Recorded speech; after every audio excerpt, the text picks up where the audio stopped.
ಸ್ಥಿತಿಯನ್ನು ಅನುಭವಿಸುತ್ತಾ ಇದೆ.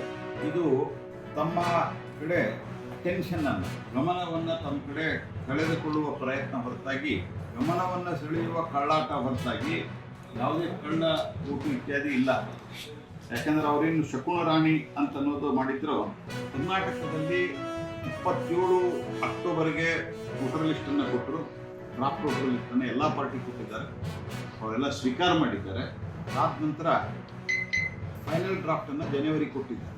ಮಾರ್ಚದಲ್ಲಿ ಚುನಾವಣೆಗಳಾಗಿದ್ದಾರೆ. ಆದರೆ ಯಾವುದೇ ಸಂಗತಿಯನ್ನು ನೋಡಿ ಯಾರೂ ಇದರ ಬಗ್ಗೆ ಕೌಂಟರ್ ಕ್ಲೇಮನ್ನು ಕೊಟ್ಟಿಲ್ಲ. ಯಾವುದೇ ಅಬ್ಜೆಕ್ಷನನ್ನು ಅವರು ನಮ್ದು ಇಂಥದ್ದು ಸಮಸ್ಯೆ ಇದೆ ಅನ್ನುವಂಥ ಸಂಗತಿಯನ್ನು ಅಹವಾಲುಗಳನ್ನು ಕೊಟ್ಟಿಲ್ಲ. 9 ಲಕ್ಷ ಅಹವಾಲುಗಳು ಕರ್ನಾಟಕದಲ್ಲಿ ಬಂದಿದ್ದು. ಆದರೆ ಒಂದು ಕೂಡ ಕಾಂಗ್ರೆಸ್ ಪಾರ್ಟಿದ್ದು ಇರಲಿಲ್ಲ. ಸರ್ಕಾರ ಅವ್ರದ್ದೇ ಇತ್ತು.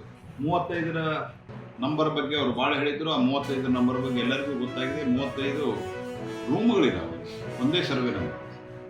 ಹಾಗಾಗಿ ಅಲ್ಲಿ 35 ರೂಮ್ನಲ್ಲಿ 80 ಜನ ಇರುವಂಥ ಸಾಧ್ಯತೆ ಇರ್ಬೋದು. ಅವರೆಲ್ಲರೂ ಓಟ್ ಹಾಕಿದಾರಲ್ಲಿ ಅವ್ರಿಗೆ ಇನ್ನೂ ಗೊತ್ತಾಗಿದೆ.